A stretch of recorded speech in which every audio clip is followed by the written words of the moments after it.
এই দুইটি বিষয় খুবই গুরুত্বপূর্ণ। তো আমি প্রথমে ভারত নীতির কথাটা বলতে চাই। কেন ভারত নীতির কথাটা বলতে চাই? যে ভারত নীতিটা হচ্ছে বাইরের সাথে ভেতরের, আর ভেতরের নীতি তো সবাই মিলে করবে না। এখন ভারতের সাথে বিএনপির অতীতের সম্পর্কটা অনেকটা জিয়াউর রহমানের আমলে কিন্তু ভালো সম্পর্ক ছিল।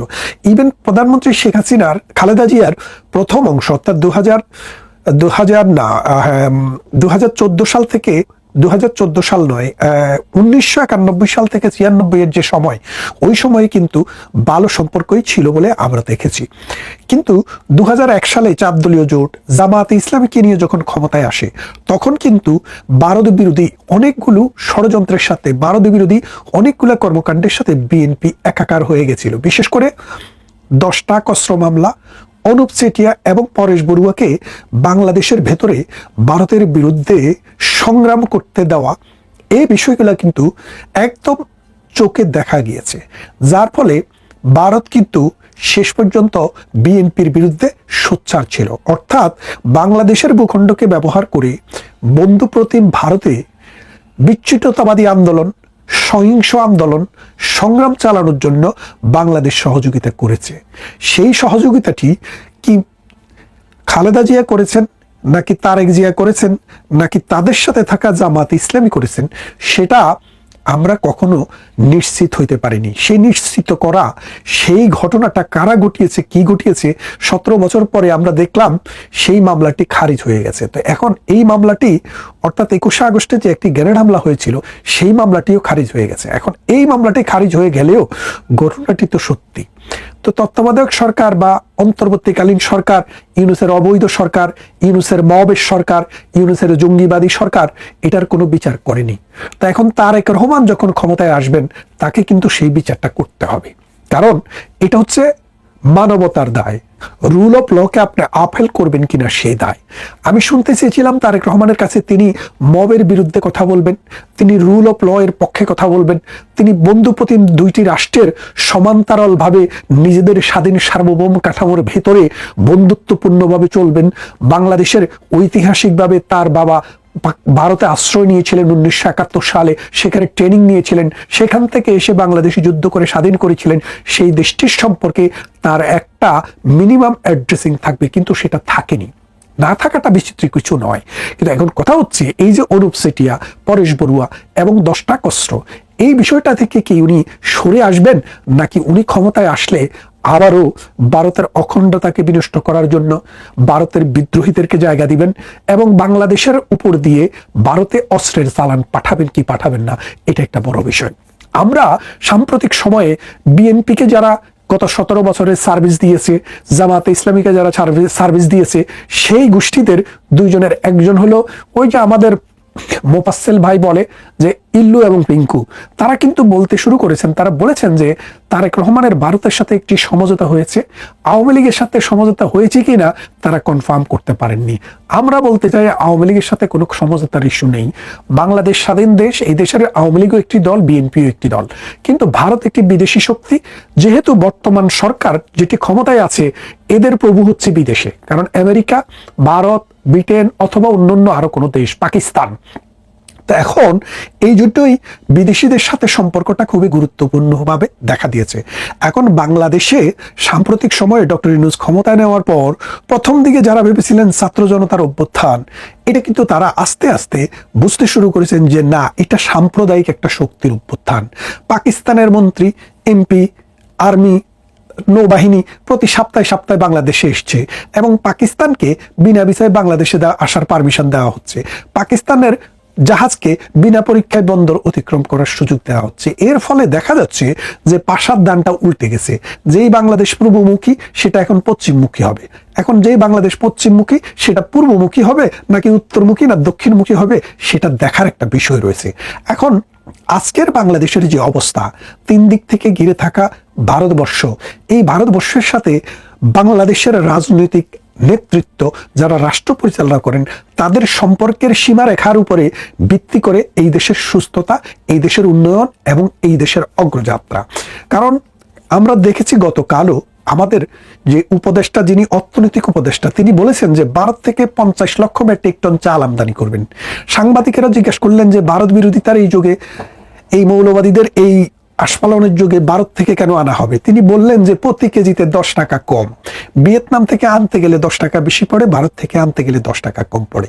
এই অর্থনীতিবিদ নিজে যে কথাটি বলেছেন এটি একটি স্বচ্ছ কথা। আমরা বহুবার বলে এসেছি ভারতের সাথে আমাদের যে 8 থেকে 10 বিলিয়নের যে ট্রেড, এই ট্রেডিংটা বাংলাদেশিরা করে শুধুমাত্র ভারতের কাছ থেকে কম দামে পাওয়া যায় বলে। যদি ভারত থেকে এর চেয়ে কম দামে কোথাও পাওয়া যেত তাহলে ভারতকে আমরা কখনো এই বিএনপি গভর্নমেন্ট, এই জামাতি গভর্নমেন্ট অথবা এই ডক্টর ইউনূসের অবৈধ গভর্নমেন্ট কখনো সাপোর্ট করতো না। এখন এই বিষয়টা আমি এই জন্য তুললাম যে ভারত নীতিটা বিএনপির কি হবে সেটা কিন্তু নির্বাচনের আগেই মানুষের কাছে খোলাসা করা দরকার। আমরা বুঝতে চাই যে প্রতিবেশীদের সাথে কিভাবে ডিলিংস হবে, নাকি ওই যে মৌলবাদী গোষ্ঠীর এই সন্ত্রাস সাম্প্রদায়িক যে শক্তি বাংলাদেশে মাথাছাড়া দিয়ে উঠেছে, তারা বলেছে চোখে চোখ রেখে কথা বলবে, ভারতের 7টি স্টেটকে অকেজো করে দিবে, তাদেরকে নিজেদের মানচিত্রের ভিতরে ঢুকিয়ে ফেলবে, বাংলাদেশ মানে ভারতের এই অঞ্চলগুলা ল্যান্ডলক, এই যে নানান প্রভোকেটিভ কথাবার্তা, এখানে রাষ্ট্রদূতকে তলব, ওখানে রাষ্ট্রদূতকে তলব,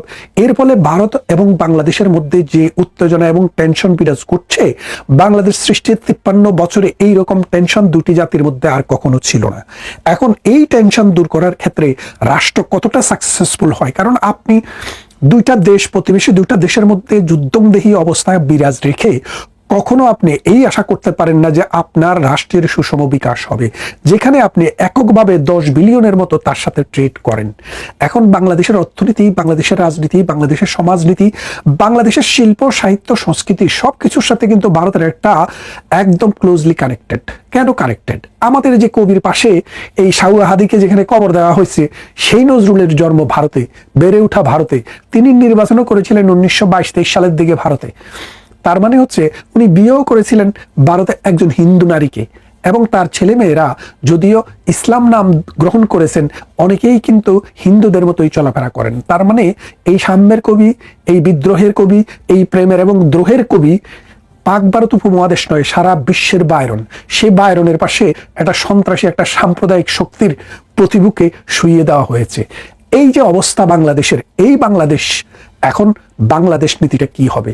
বাংলাদেশ কি মধ্যপন্থী একটি রাষ্ট্র হবে নাকি উগ্রবাদী একটি রাষ্ট্র হবে?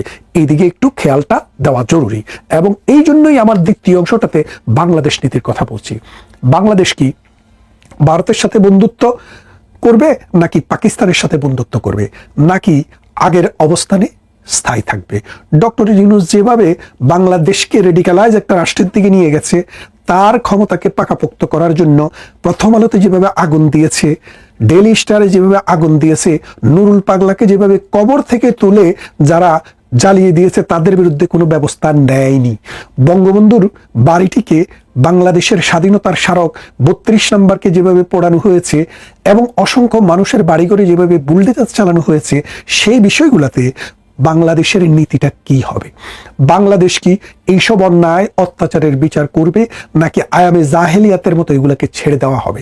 এখন বাংলাদেশ যদি নীতি হয় যে রুল অফ ল, অর্থাৎ আইন, তার শাসন, আইনের শাসন থাকবে, যে অপরাধী সে আওয়ামী লীগ হোক, বিএনপি হোক, জাতীয় পার্টি হোক, জামাত হোক অথবা অন্য কোনো দলমতের হোক, আইনের ভিত্তিতে তার বিচার হবে, নাকি তাকে ছাড় দেওয়া হবে? যদি তাকে ছাড় দেওয়া হয়, বিচার যদি তার করা না হয়, যদি বিচারের সংস্কৃতি না থেকে বিচারহীনতার সংস্কৃতিটা বাংলাদেশে প্রলং হয়, তাহলে আগামী দিনের দেশ তারেক রহমানের পক্ষে পরিচালনা করা খুব দুরূহ হয়ে পড়বে। এখন এই জন্যই আমরা বুঝতে চাচ্ছি প্রতিবেশীর সাথে সম্পর্ক, পাশাপাশি ইন্টারনাল রাষ্ট্রের রাষ্ট্র পরিচালনার নীতিটা কি হবে? এই সাম্প্রদায়িক শক্তি, এই রাজাকার শক্তি তোষণ, এই স্বাধীনতা বিরোধীদেরকে তোষণ, নাকি 1971 সালের মহান মুক্তিযুদ্ধে জিয়াউর রহমানেরা যে যুদ্ধে অংশগ্রহণ করেছিলেন, যে যুদ্ধ পরিচালনা করেছিলেন, তাদের নেতৃত্বের প্রতি শ্রদ্ধা রেখে মুক্তিযুদ্ধের অসাম্প্রদায়িক চেতনা, গণতন্ত্র, সমাজতন্ত্র, জাতীয়তাবাদ টিকে থাকবে, নাকি ইসলামী প্রজাতন্ত্র, পাক বাহিনীর দিকে মুখ করে দেশটাকে মানে ডানপন্থার দিকে নিয়ে যাওয়া হবে? সেই বিষয়টা একটা গুরুত্বপূর্ণ বিষয়। কারণ আমাদের যে সংস্কৃতি, আমাদের অসংখ্য যাত্রা শিল্পী রয়েছেন, আমাদের অসংখ্য জারিগানের শিল্পী রয়েছেন, মুর্শিদি মারফতি কীর্তনের শিল্পী রয়েছেন, বাউল রয়েছেন, বাটিয়ালি বাওয়াইয়া গাওয়ার লোক রয়েছেন, নৃত্যশিল্পী আছেন, গায়ক আছেন, নায়ক আছেন। এদের জীবন কিন্তু আজ একদম রসাতলে। তারা গান করতে পারছে না, বাউলরা নাচতে পারছে না, নর্তকেরা নাচতে পারছে না, যেখানে সেখানে নারীদের ক্রিকেট ম্যাচে হামলা হচ্ছে, বিভিন্ন মন্দিরে হামলা হচ্ছে, মসজিদে ভিন্ন মতের হইলে হামলা হচ্ছে, কাদিয়ানীদের বিরুদ্ধে হামলা হচ্ছে বিভিন্ন পীর ফকিরের মাজারে। এই যে অবস্থাটা, এটা কিন্তু টোটালি পাকিস্তানপন্থী, ডানপন্থী, আফগান বেসড একটা ফর্মুলা। এখন তারেক রহমান এই ফর্মুলাতেই থাকবেন, নাকি 1991 সাল থেকে 1996 সাল পর্যন্ত বেগম খালেদা জিয়ার নেতৃত্বে যে সরকার ছিল সেই নীতি আদর্শে ফিরে যাবেন, সেটা এখন দেখার ব্যাপার। এবং সেটার উপরেই বাংলাদেশের ভবিষ্যৎ এবং বাংলাদেশের সামনের দিন কেমন যাবে, বাংলাদেশ কোথায় যাবে, সেটা নির্ভর করে। আমরা দেখি তারেক রহমানের যদি শুভ বুদ্ধির উদয় হয়, তাহলে বুদ্ধির মুক্তি, চিন্তার স্বাধীনতা, বহুমাত্রিক চেতনা, অসাম্প্রদায়িক চেতনা, প্রতিবেশীদের সাথে সুসম্পর্ক এবং গণতান্ত্রিক হেরিটেজের প্রতি, মুক্তিযুদ্ধের প্রতি সম্মান দেখিয়ে তিনি নীতি প্রণয়ন করবেন, যেটা ভোটের আগেই মানুষের কাছে দিবেন বলে আমরা বিশ্বাস করি। এবং উনার শুধু একটা প্ল্যান আছে, পরিকল্পনা আছে বললে হবে না, সেই পরিকল্পনাটা কি সেটা দেশের মানুষকে খোলসা করতে হবে। তা না হলে মানুষ অন্ধকারে থাকবে, বিভ্রান্ত থাকবে। এই বিভ্রান্ত এবং অন্ধকারের ভেতরে সঠিক নেতৃত্ব নির্বাচন করা সম্ভব নয়। আসুন অন্ধকার কেটে যাক, আমরা তারেক রহমানের প্ল্যানটি শুনতে চাই।